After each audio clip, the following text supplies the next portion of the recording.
नमस्कार दोस्तों। तो आप सभी का स्वागत है मेरे YouTube चैनल में।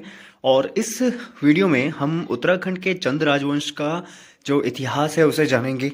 मैं कोशिश ये करूंगा कि टोटल जो 62 राजा हैं चंद वंश के, उनको हम पूरा का पूरा यहाँ पे चेक करेंगे। इस वीडियो में पूरा का पूरा कवर करने की कोशिश करूंगा। और एग्जाम के पॉइंट ऑफ व्यू से वीडियो काफ़ी ज़्यादा इंपॉर्टेंट होने वाली है। खुद के लिए भी मैं ये कर रहा हूँ क्योंकि इतना कुछ है पढ़ने के लिए, बहुत ज़्यादा होता है। और बुक्स में क्या होता है ना, कहीं पर कुछ इन्फॉर्मेशन आगे होती है, कुछ पीछे दी होती है। यूट्यूब पे भी जाते हैं तो कोई एमसीक्यू फॉर्मेट बता रहे हैं, कोई वन लाइनर फॉर्मेट बता रहे हैं, और फिर क्वेश्चंस के फॉर्म में जो है कॉन्सेप्ट को क्लियर करवा रहे हैं। तो उससे ना मेरे को बहुत ज़्यादा पजलनेस महसूस होती है। इसलिए मैं टॉपिक वाइज इसको कवर करने की कोशिश करूंगा यहाँ पे, खुद के लिए भी और आप सबके लिए भी। तो अगर चैनल पहली बार आए हो तो यार सब्सक्राइब कर ही लेना। हम टॉपिक वाइज ही कवर करेंगे, एक तरफ से चलना शुरू करेंगे। अब बेसिकली होता क्या है, हिस्ट्री से ही शुरू होती है, मतलब एंशियंट, मीडियल, मॉडर्न, जो हिस्ट्री के डिवाइड के पार्ट हैं। तो वो सब हमने कई बार पढ़ लिया और आप लोगों ने पढ़ लिया होगा। अगर आपने आज से पहले कभी हिस्ट्री नहीं पढ़ी है तो घबराने की बात नहीं है। अगर चैनल पे आए हो तो आपको मैं सब कुछ ही बताऊंगा। तो चलो पहले वीडियो को शुरू करते हैं। आज हम चंद डायनेस्टी को देखेंगे, जो उत्तराखंड की चंद राजवंश का इतिहास है। क्या है ये चंद डायनेस्टी में, ठीक है ना। चलिए फिर शुरू करते हैं।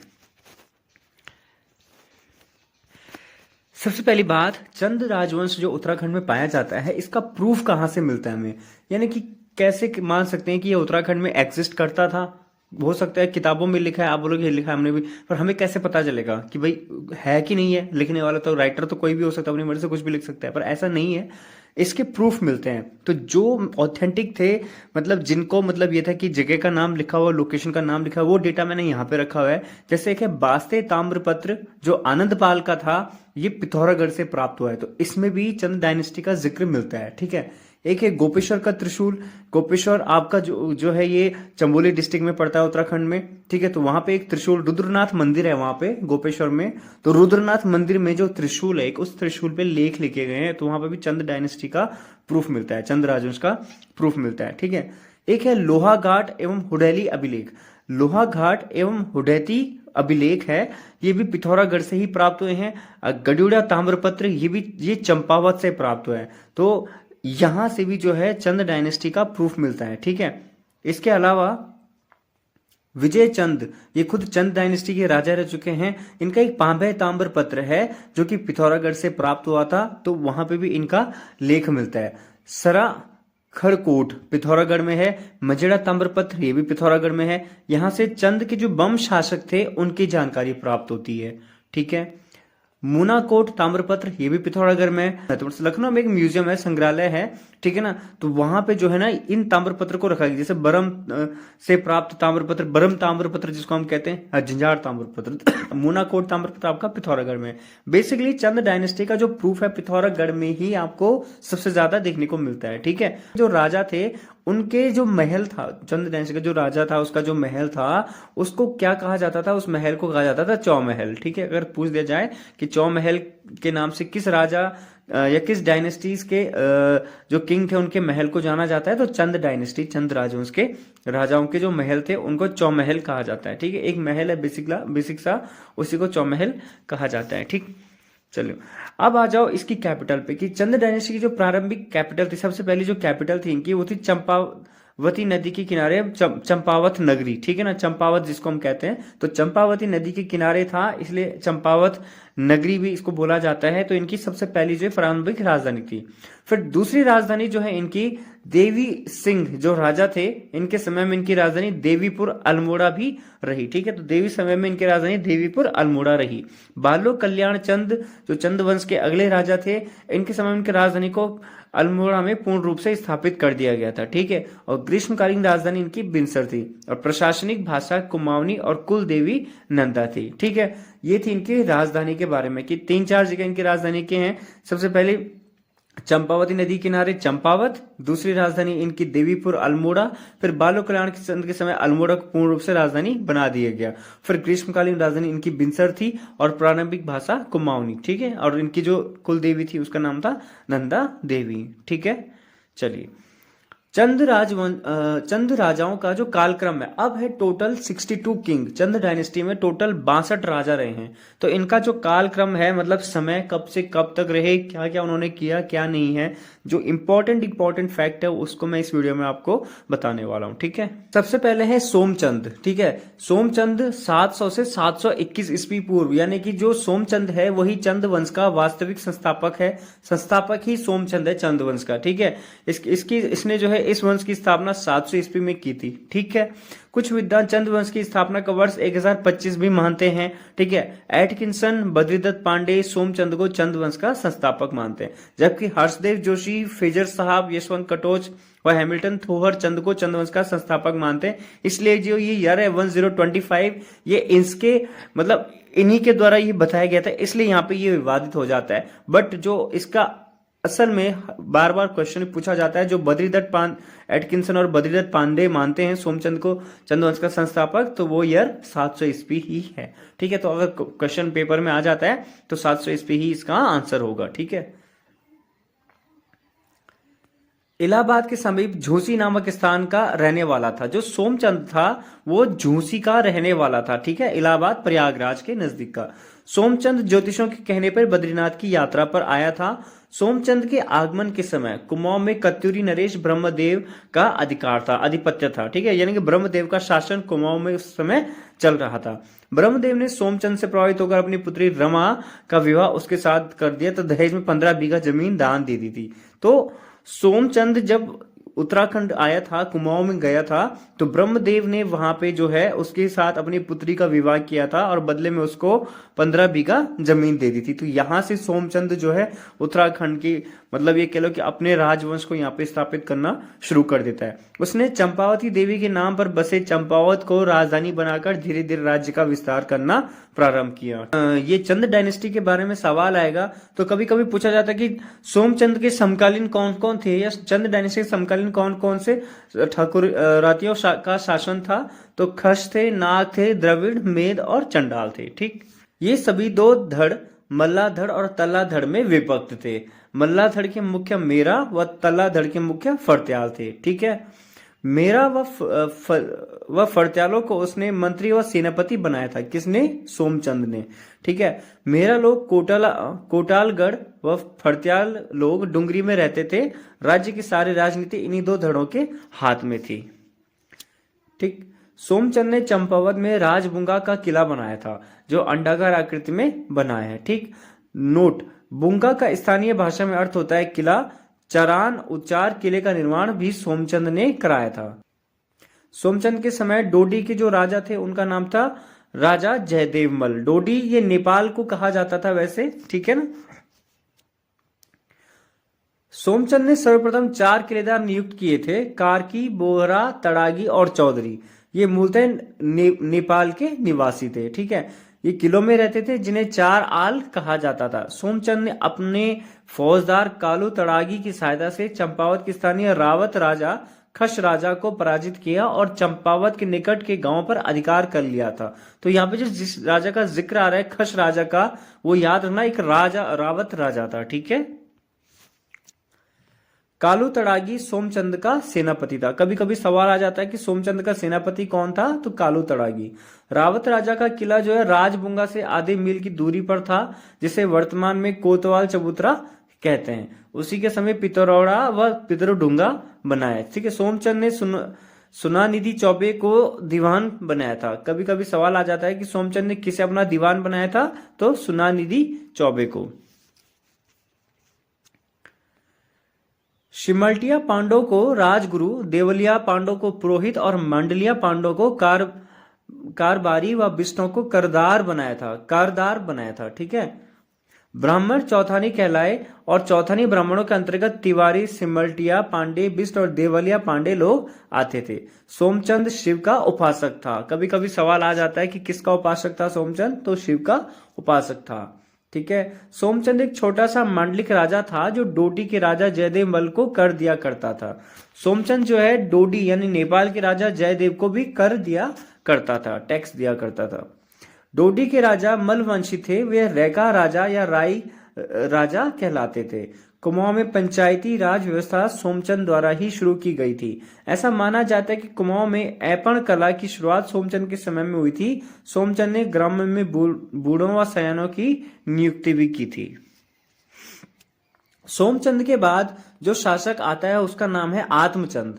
ठीक है, 721 से 740 इसका समय काल है। और जो सोमचंद था उसका था 700 से 721। सोमचंद के पश्चात आत्मचंद गद्दी पर बैठता है और लगभग 19 सालों तक यह शासन करता है। फिर पूर्णचंद गद्दी पर बैठता है जिसने 18 सालों तक शासन किया था। ठीक है, राजा थे, इनका नाम था पूर्णचंद। ठीक है, 740 से 758 ईस्वी पूर्व इनका कार्यकाल है। इनके बारे में कहा जाता है कि शिकार के बड़े शौकीन थे और अपना समय राजकाज में लगाकर तराई बाबर में शिकार खेलने में खर्च करते थे। ये अपना राजकाज इंद्रचंद को देकर पूर्णागिरी की सेवा में चले गए। ठीक है, इंद्रचंद अब 758 से 778 इनका समय था। ठीक है, इंद्रचंद बहुत घमंडी राजा था जो स्वयं को इंद्र के समान समझता था। इंद्रचंद ने रेशम उत्पादन व उससे रेशमी वस्त्र बनाने का कार्य प्रारंभ किया और रेशम का कारखाना स्थापित किया जो अंग्रेजी शासन काल तक रहा। रेशम के उत्पादन व व्यापार से चंद राज्य की आय में वृद्धि हुई। रेशम बुनने का कार्य पटुए करते थे। ये कुछ रेशम को सफेद रखकर बाकी को रंग देते थे। रंगते समय कोई झूठी खबर नगर में फैलाते थे। पटुए कहते थे कि झूठी खबर फैलाने से रेशम का रंग पक्का व सुंदर होता था। तो कभी ये सवाल अभी हाल ही में काफी हाईलाइट हुआ था कि चंपावती नगर में झूठी खबर फैलाती थी, उसे पटरंग वाली कहते थे। ठीक है, तो कभी कभी सवाल आ जाता है कि रेशम के कीड़ों को भारत कौन लाया था चीन से? तो सोंग जांगपो की रानी लाई थी। कब लाई थी? 7वीं सदी में। किसके शासन काल में लाई थी? इंद्रचंद के शासन काल में लाई थी। ठीक है, इंद्रचंद के बाद शासक संसार चंद, सुधाचंद, हरिचंद और वीणाचंद थे। ठीक है, इसके बाद आते हैं सुधाचंद। सुधाचंद 813 से 833। इन्होंने शासन में बहुत से सुधार किए। सुधाचंद ने फौज खर्च को घटाया था और प्रजा के करों को भी भार से मुक्त कराया था। ठीक है, वीणाचंद 856 से 869। वीणाचंद एक विलासी राजा था जिसका फायदा उठाकर खसों ने कुमाऊं पर अधिकार कर लिया था। खसों का शासन लोकप्रिय नहीं था। इनके शासन में जनता का उत्पीड़न होता था। वीणाचंद के समय कुमाऊं की सत्ता 196 सालों तक यानी वर्षों तक खस राजाओं के अधीन हो गई थी। इस बीच खसों के 15 राजाओं ने राज किया। इनका पहला राजा विजड़ था। खसों का पहला राजा अगर पूछा जाए तो विजड़ था। कब की बात हो रही है? वीणाचंद के समय की बात हो रही है। ठीक है, खसों के कालखंड को खसिया राजा कहा जाता खसों के कालखंड को खसिया राज कहा जाता है। खसिया राज कुमाऊनी कला का स्वर्ण काल था। वीणाचंद की कोई संतान नहीं थी। ये भी सवाल आता है। वीरचंद, ठीक है, 1065 से 1080 ईस्वी। 196 वर्षों के पश्चात चंद वंश के 9वें शासक वीरचंद ने पुनः कुमाऊं पर अधिकार किया तथा उसने खस राजा सौपाल को युद्ध में मार दिया और इस पर पुनः कुमाऊं पर चंद वंश का शासन हो गया था। तो किस खस राजा को वीरचंद ने मारा था? सौपाल को मारा था। ठीक है, अच्छा, वीरचंद संसार चंद का संबंधी था। वीरचंद ने स्वर्ण खड़ायन की सहायता से सौपाल को हराया था। सौपाल की हत्या स्वर्ण खड़ायन के द्वारा की जाती है। वीरचंद के समय डोडी के राजा क्रचल देव ने कुमाऊं पर 1223 में आक्रमण किया था।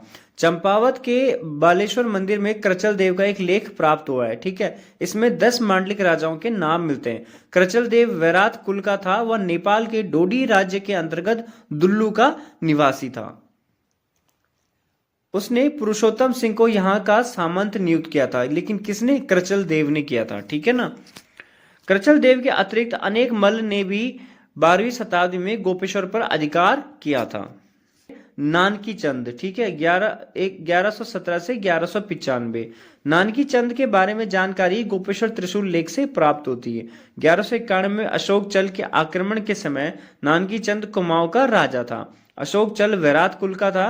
सहजपाल व पुरुषोत्तम सिंह के बोध गया शिलालेखों में अशोक चल को शिवालिक की पहाड़ियों में स्थित खस देश का राजाधिराज बताया गया था। इसके बाद आते हैं थोर चंद 1261 से 1275। चंद वंश का 23वां शासक थोर चंद था। इसके चंद वंश का वास्तविक संस्थापक माना जाता है। ठीक है ना। थोर चंद को वास्तविक संस्थापक माना जाता है, लेकिन इसका इसका संस्थापक है कौन? सोमचंद है। ठीक है। हर्षदेव जोशी, फेजर साहब, यशवंत कटोच और हैमिल्टन थोरचंद को चंदवंश का संस्थापक मानते हैं। गढ़ सारी ताम्रपत्र थोरचंद का है, जो लोहाघाट चंपावत से प्राप्त हुआ था। चंद राजवंश की सीरा प्रति में थोरचंद का उल्लेख थावर अभय चंद के रूप में है। ठीक है। चलिए, त्रिलोक चंद 1296 से 1303 ईस्वी, इन्होंने छखात राज्य को जीतकर अपने राज्य में मिलाया और भीमताल में एक किला बनवाया था। अभय चंद 1344 से 1374, यह इस वंश का 28वां शासक था। अभय चंद पहला ऐसा शासक हुआ जिसका अभिलेख मिलता है। चंद वंश का सबसे पुरातन अभिलेख 1317 में राजा अभय चंद द्वारा उत्कीर्ण कराया गया था। यह अभिलेख कुमाऊनी भाषा में मिलता है। ठीक है। यह चंद वंश का पहला राजा अभय चंद था, जिसके बारे में जानकारी उसके अभिलेख से प्राप्त होती है। अभय चंद का निकट संबंधी ज्ञान चंद था, जिसने अभय चंद का वार्षिक श्राद्ध करवाया था। ठीक है। अभय चंद ने 1360 में मानसेर मंदिर चंपावत में भित्ति अभिलेख खुदवाया था। इस भित्ति अभिलेख की खोज डॉक्टर राम सिंह द्वारा की गई थी। राजा अभय चंद ने पुत्र प्राप्ति की खुशी में यह अभिलेख खुदवाया था। ठीक है। गरुड़ ज्ञानचंद, अब 1374 से 1419, 29वां राजा गरुड़ ज्ञानचंद बहुत ज्यादा इंपॉर्टेंट है। इसका राज्य चिन्ह गरुड़ था। इसे राजाधिराज महाराज कहा जाता है। समय की महत्वपूर्ण घटना के द्वारा कि दिल्ली का सल्तनत, दिल्ली के सुल्तान फिरोज शाह तुगलक से इसकी मुलाकात होती है। इसके समय की इंपॉर्टेंट एक घटना है। ठीक है। यह चंद वंश का सर्वाधिक शक्तिशाली और प्रतापी राजा था। इस समय तराई पर कटहरियों का आधिपत्य था, जो फिरोज शाह के अधीन कार्य करते थे।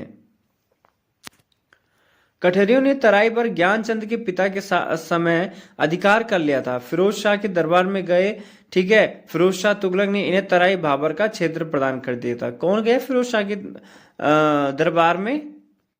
जब फिरोज शाह तुगलक ने इनको तराई भाबर का क्षेत्र दिया था ना, तो उस समय क्या होता कि संभल का जो नवाब था उसने तला देश, भावर और तराई में जो मडवा की माल कहा जाता है जिस जगह को, ठीक है ना, ये पुराना नाम था उसका, मडवाल बोरो। ठीक है ना।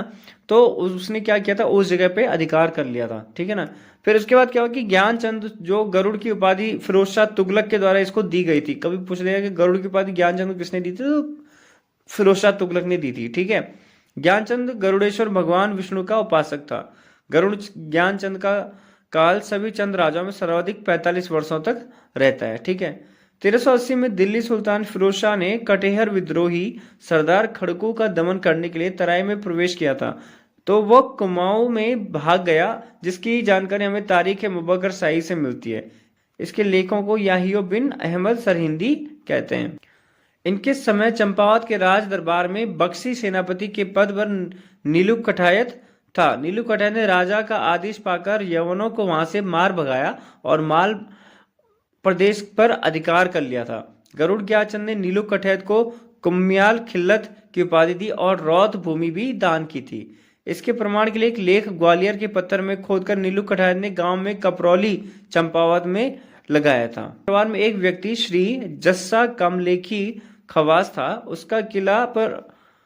उसका किला बुंगा कमलेख गांव चंपावत में था। यह नीलू कठायत का दुश्मन था। इसके कहने पर राजा ने ही नीलू कठायत के 2 बेटों सुजू और वीरू की आंखें निकलवा दी और बाद में नीलू कठायत ने जस्सा कमलेखी की हत्या कर दी थी। नीलू कठायत को अंत में राजा ने मरवा दिया था। ठीक है। गरुड़ ज्ञानचंद के बाद उसका पुत्र हरिचंद शासक बना, लेकिन कुछ समय बाद उसकी मृत्यु हो गई। चंपावत में ज्ञानचंद का 1384 ईस्वी का ताम्र पत्र मिला है। ठीक है। जिसमें ज्ञानचंद को त्रिलोक चंद का पुत्र कहा गया है। चामे गुदयुड़ा ताम्रपत्र चंपावत, जो ये किसका है, ज्ञानचंद का है। इस ताम्रपत्र से अभय चंद की मृत्यु 1378 में निश्चित होगी। जो आपका अभय चंद है वो 1378 में मर चुका था। यह ज्ञानचंद का था। गोवांश ताम्रपत्र चंपावत जो 1418 का है। ठीक है ना। यह ज्ञानचंद का था। किम्बाड़ी व मादली ताम्रपत्र चंपावत का, ठीक है, चंपावत में मिला था, यह भी ज्ञानचंद का था। ठीक है। इसके बाद आते हैं उदयन चंद। ठीक है, उदयन चंद 1420 से 1421, और ये भी जो है 31वें राजा थे चंद डायनेस्टी के। ठीक है, हरिचंद के बाद चंद वंश का 31वां राजा उदयन चंद था। इनको अपने दादा द्वारा नीलू कठैत की हत्या और उसके पुत्र की आंखें निकालने का कार्य से बड़ी ग्लानि थी।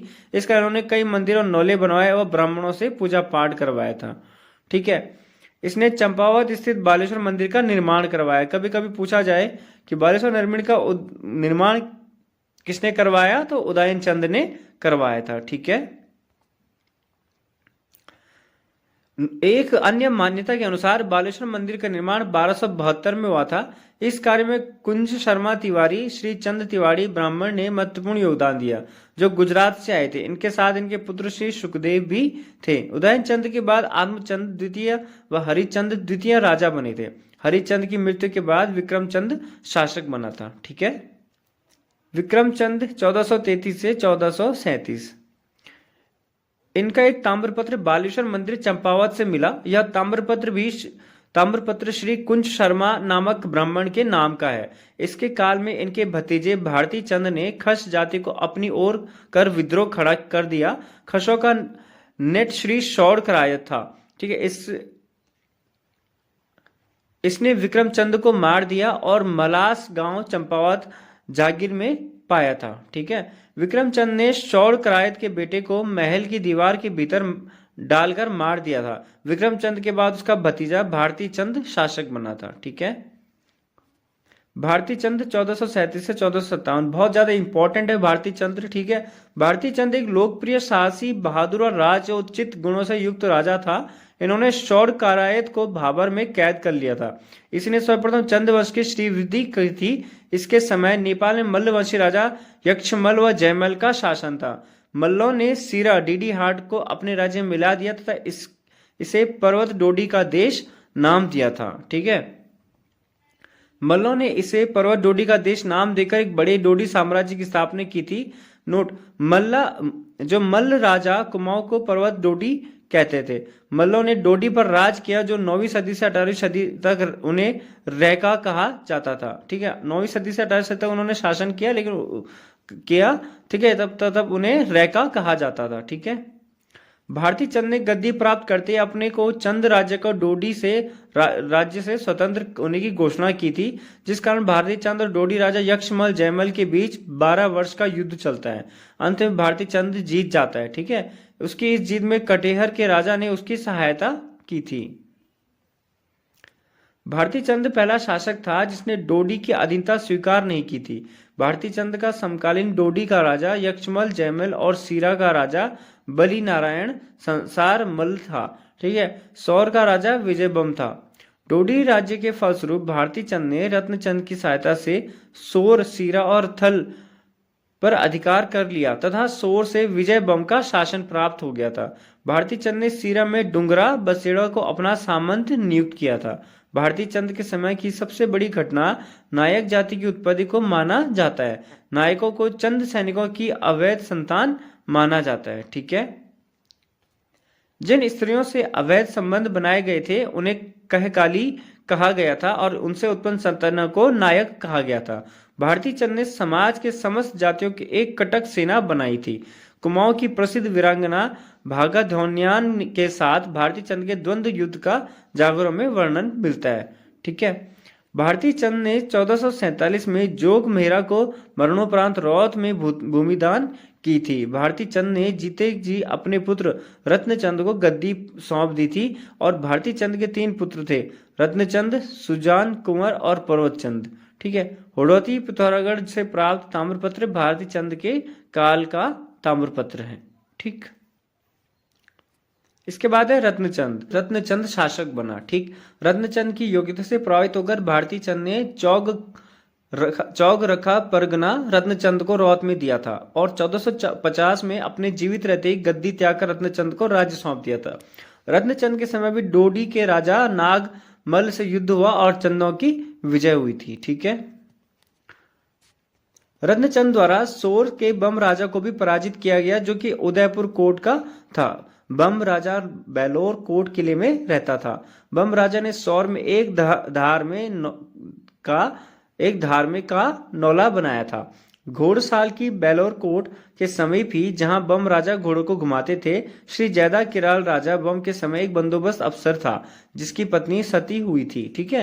रत्नचंद ऐसे पहले शासक हुए थे जिनके शासन काल में कुंभ में पहला भूमि बंदोबस्त करवाया गया था। ठीक है। रत्नचंद का उल्लेख खेती खान, लोहाघाट और हुड़ौती के ताम्रपत्रों में किया गया है। 1452 में रत्नचंद ने जागेश्वर मंदिर में पूजा अर्चना की व वहां एक धर्मशाला बनाई।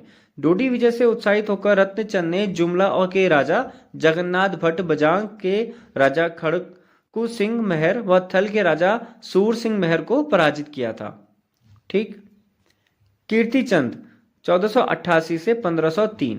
कीर्तिचंद के समय डोडी राज्य ने स्वतंत्र होने का प्रयास किया, लेकिन डोडी राज्य असफल रहा। कीर्तिचंद ने बारामंडल तथा विसौदा अल्मोड़ा पर विजय प्राप्त की। कीर्तिचंद द्वारा खगमरा कोट तथा सुनरा अल्मोड़ा को भी अपने राज्य में मिलाया गया। कीर्तिचंद ने फलदा कोट की विजय प्राप्त की और खाती जाति के राजा को हराया था। कीर्तिचंद के शासन काल में चंद राज्य में कुमाऊं का अधिकांश भाग सम्मिलित हो चुका था। कीर्तिचंद ने तराई में जसपुर, उधम सिंह नगर और के निकट कीर्तिनगर की स्थापना 1491 में की थी। कभी सवाल आ जाए कि कीर्तिनगर की स्थापना किसने की थी? कीर्ति शाह ने। कब की थी? 1491 में। ठीक। कीर्तिचंद के बाद प्रताप चंद, ताराचंद, मानिक चंद और कल्याण चंद, पूर्ण चंद तथा भीष्मचंद शासक बने थे। ठीक। कीर्तिचंद ने अजयपाल से युद्ध किया और अजयपाल को परास्त किया था। कीर्तिचंद गढ़वाल पर आक्रमण करने वाला पहला चंद शासक था। ठीक। भीष्मचंद 1555 से 1560। भीष्मचंद चंद वंश का 43वां शासक था। इसके शासनकाल में एक महत्वपूर्ण घटना खवास खां द्वारा उत्तराखंड में शरण लेना था। ठीक। इसका वर्णन तारीख दाऊदी में श्री अब्दुल्ला ने किया था। ठीक है। खवास खां इस्लाम शाह सूरी का शत्रु था। भीष्मचंद ने राजधानी चंपावत से अल्मोड़ा स्थानांतरित करने की सोची तथा अल्मोड़ा में खगमरा किले की स्थापना की थी। किसने की थी? भीष्मचंद ने। ठीक है। भीष्मचंद ने चंपावत में अल्मोड़ा स्थानांतरित की। ठीक। लेकिन इसी बीच भीष्मचंद की रामगढ़ गागर के पास नैनीताल में हत्या कर दी गई। गजुआ ठिंगा नामक खसिया मुख्य ने भीष्मचंद की षड्यंत्र रचकर हत्या कर दी थी। ठीक है। गजुआ ठिंगा नामक खसिया ने भीष्मचंद की षड्यंत्र से हत्या कर दी थी। ठीक है। अपने पिता की हत्या के समय कल्याण चंद डोडी राज्य में हुए विद्रोह को दबाने पे बिजी था, मतलब वहां वो विद्रोह के लिए लड़ने गया था। पिता की हत्या की खबर मिलते उसने डोडी राज्य से समझौता किया और वापस आकर गजुआ ठिंगा को मारकर अपने पिता की मौत का बदला लिया। ठीक है। भीष्मचंद चंपावत से शासन करने वाला अंतिम चंद नरेश था। इसके बाद इसके पुत्र बालो कल्याण चंद द्वारा 1563 में चंद राजधानी का अल्मोड़ा में स्थापित किया गया तथा नाम आलमनगर रखा गया। ठीक है। मुगल बादशाह औरंगजेब को खुश करने के लिए कल्याण चंद ने राजधानी का नाम आलमनगर रखा था। आलमनगर खसिया डांडा में स्थित है। महाराजा सुदर्शन शाह द्वारा नगर के प्रमुख स्थलों के लिए 1813 में अल्मोड़ा का मानचित्र निर्मित करवाया गया था। ठीक है। बालो कल्याण चंद्र जो 1560 से 1568 तक शासन करता है। भीष्मचंद के पश्चात चंद्रवंश की सत्ता बालो कल्याण चंद के हाथ में आ गई थी। ठीक है। भीष्मचंद का कोई पुत्र नहीं था। ठीक। इतिहासकार बालो कल्याण चंद को ताराचंद का पुत्र बताते हैं, अतः भीष्मचंद ने कल्याण चंद को गोद लिया था। इसका राजधानी चंपावत से अल्मोड़ा 1563 में स्थानांतरित की, जो चंद वंश का पतन तथा राजधानी बनी रही। ठीक है। अल्मोड़ा स्थित मल्ला महल तथा लाल मंडी या फोर्ट मोयरा किला बालो कल्याण चंद द्वारा निर्मित करवाया गया। ठीक है। एक अन्य मान्यता के अनुसार मल्ला महल रुद्रचंद ने बनवाया था। बालो कल्याण चंद ने दानपुर क्षेत्र पर आक्रमण किया तथा उससे अपना अधिकार कर लिया था। ठीक है। बालो कल्याण चंद के समय चंद राज्य की सीमा भूटांतिक राज्य की सीमा को लगी हुई थी। शोभामल ने चंदों से वैवाहिक संबंध स्थापित कर अपनी पुत्री का विवाह बालो कल्याण चंद के साथ कर दिया और दहेज में सौर क्षेत्र बालो कल्याण चंद को दे दिया था। ठीक है। शोभामल ने सिरा राज्य जीतने से मना कर दिया था और कहा, सिरा का राज्य मेरा सिर है तो चाहो सौर ले लो। इस समय गंगोली पिथौरागढ़ में मणकोटी वंश का राजा नारायण चंद्र था। कल्याण चंद ने गंगोली पर विजय प्राप्त की और मणकोटी राज्य को चंद वंश का में मिलवाया। मणकोटी राज्य का संस्थापक कर्मचंद था। ठीक है, कल्याण चंद ने मणकोटी के उपप्रति और पंतों को अल्मोड़ा में राज्य का कर्मचारी बनाया था। ठीक है, भीष्मचंद की मौत का बदला गजवा से लिया था 1560 में और उसकी हत्या कर दी गई थी। ठीक है, इसके बाद आता है रुद्रचंद। रुद्रचंद 1568 से 1597 तक। ठीक है, बाल्यो कल्याण चंद के बाद रुद्रचंद गद्दी पर बैठता है और रुद्रचंद सभी चंद राजाओं में श्रेष्ठ विद्वान और शिक्षा प्रेमी और दानी राजा था। ठीक है, इसके समय हुसैन खां कांठ एवं गोला शाहजहांपुर का नवाब था। इसने तराई क्षेत्र पर अधिकार कर लिया था और रुद्रचंद को तराई पर जिसके लिए रुद्रचंद को तराई पर हमला करना पड़ता है। ठीक है, हुसैन खां की टुकड़ियों ने तराई पर 1568 में पहला आक्रमण किया था और दूसरा आक्रमण 1575 में किया था। रुद्रचंद अकबर के समकालीन था। प्रारंभ में एक स्वतंत्र राजा था, लेकिन बाद में 1587 में इसने अकबर की अधीनता स्वीकार कर ली थी। ठीक है, सन 1588 में रुद्रचंद मुगल बादशाह अकबर से भेंट करने लाहौर गया। इसने अकबर को तिब्बती याक झप्पू कस्तूरी हिरणों की खाल भेंट की थी।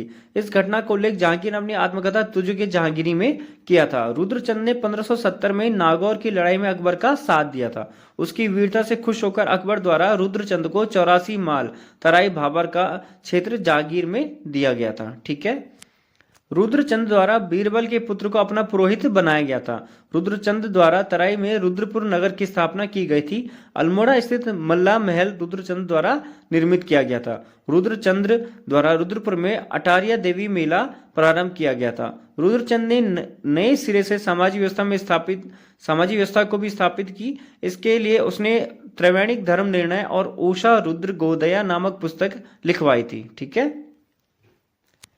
त्रैवणिक धर्म निर्णय पुस्तक में द्विज अर्थात ब्राह्मण मात्र के लिए धार्मिक व सामाजिक व्यवस्था दी गई और ब्राह्मणों के गोत्र उनके पारस्परिक संबंधों का वर्णन किया गया। रुद्रचंद द्वारा चौथानी ब्राह्मणी तथा ओली ब्राह्मणों के वर्ग बनाए गए थे। ठीक है, ओले पड़ने पर थाली बजाकर सभी को सतर्क करना ओली ब्राह्मण का कार्य था।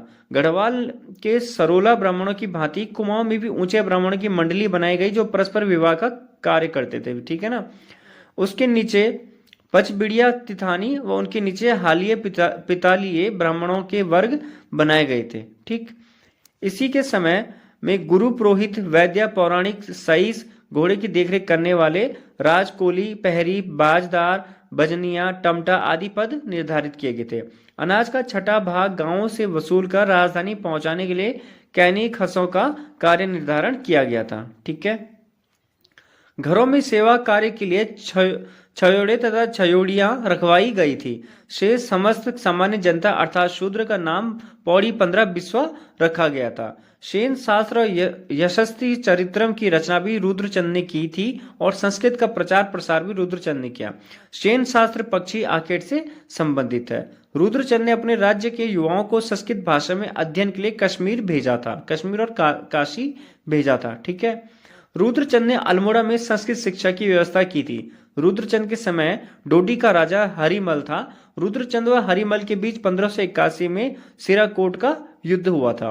रुद्रचंद ने हरिमल को पराजित कर सिरा को चंद राज्य में मिला लिया था। सिरा विजय के फलस्वरूप अस्कोट, दारमा, जोहार भी उसके अधिकार क्षेत्र में आ गए थे। ठीक है, रुद्रचंद ने सीरा में भूमि बंदोबस्त करवाया था। रुद्रचंद के सीरा से भूमि संबंधी दस्तावेज प्राप्त होते हैं। ठीक है, इस जीत के उपलक्ष्य में रुद्रचंद ने थल में 1590 में एक शिव मंदिर का निर्माण करवाया था, बालेश्वर मंदिर का निर्माण, जिसको बालेश्वर मंदिर भी कहते हैं। ठीक है, रुद्रचंद द्वारा पुरुषोत्तम पंत को पुरस्कार दिया गया था। यह इसका योग्य सेनापति था जिसने सीरा को जीतने के लिए महत्वपूर्ण भूमिका निभाई। रुद्रचंद का प्रसिद्ध सेनापति पुरुषोत्तम पंत बधानगढ़ को जीतने में मारा गया था। ठीक है, और बधानगढ़ का युद्ध 1581 में रुद्रचंद और बलभद्र शाह के बीच हुआ था। बधानगढ़ पर उस समय कत्यूरी राजा सुखदेव मिश्र का शासन था। ठीक है, पुरुषोत्तम पंत की मौत के बाद रुद्रचंद ने सुकाल देव की हत्या कर दी थी और रामदत्त पंडित की सलाह पर इन्होंने चंपावत के बालेश्वर मंदिर का निर्माण किया था। रामदत्त पंडित की समाधि बालेश्वर मंदिर के निकट है। ठीक, इसके बाद आते हैं लक्ष्मी चंद 1597 से 1621 ईस्वी। रुद्रचंद के पश्चात उसका पुत्र लक्ष्मी चंद शासक बना। ठीक। सीरा से प्राप्त चंदों की वंशावली में इसे लक्ष्मी चंद, मुनाकोट ताम्रपत्र में लक्ष्मण तथा चंद मानोदय काव्य में लक्ष्मण कहा गया। लक्ष्मी चंद के 22 बेटे थे। ठीक है, ये साला करता क्या था। इसके गढ़वाल पर 7 आक्रमण किए गए, 7 बार इसे हार का सामना करना पड़ा। इसलिए लोगों ने इसके किले का नाम जहां वे रहते थे स्यालबुंगा अल्मोड़ा रखा। ठीक है। 8वें आक्रमण में इसे सफलता मिली। इस आक्रमण का नेतृत्व सेनापति गेंडा के हाथों में था। लक्ष्मी चंद के गढ़वाल आक्रमण के समय गढ़वाल का शासक मानशाह थे। ठीक।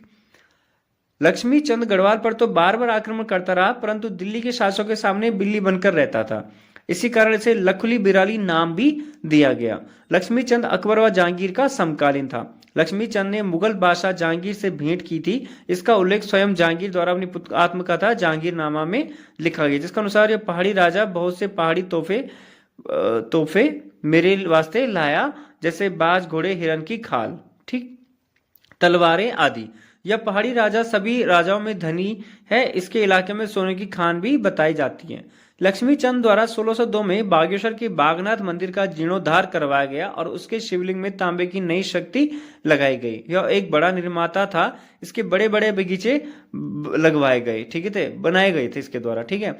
राजा लक्ष्मी चंद ने खतुड़वा त्योहार प्रारंभ किया था और खतुड़वा मानशाह का सेनापति था। ठीक।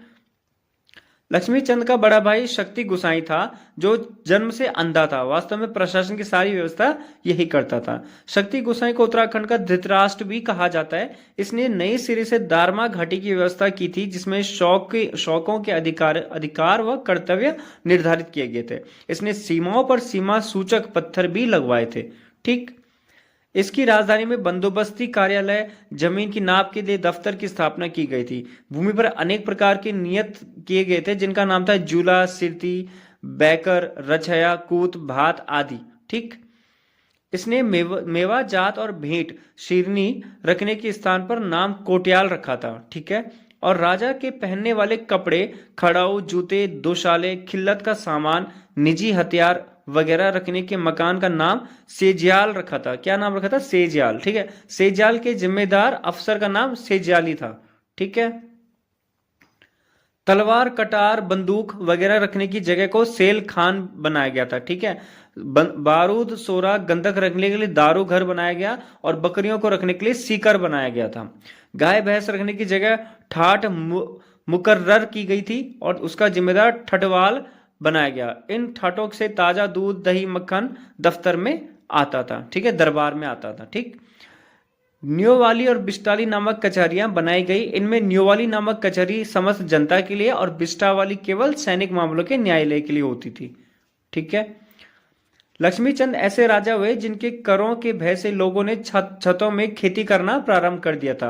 लक्ष्मी चंद के ताम्रपत्रों में बेगार शब्द प्रयुक्त हुआ है। लक्ष्मी चंद ने अल्मोड़ा में महादेव का मंदिर बनवाया था, जिसका नाम लक्ष्मीश्वर रखा गया। और 1599 में लक्ष्मी चंद ने रैका राजस्व व्यवस्था को अपना लिया था,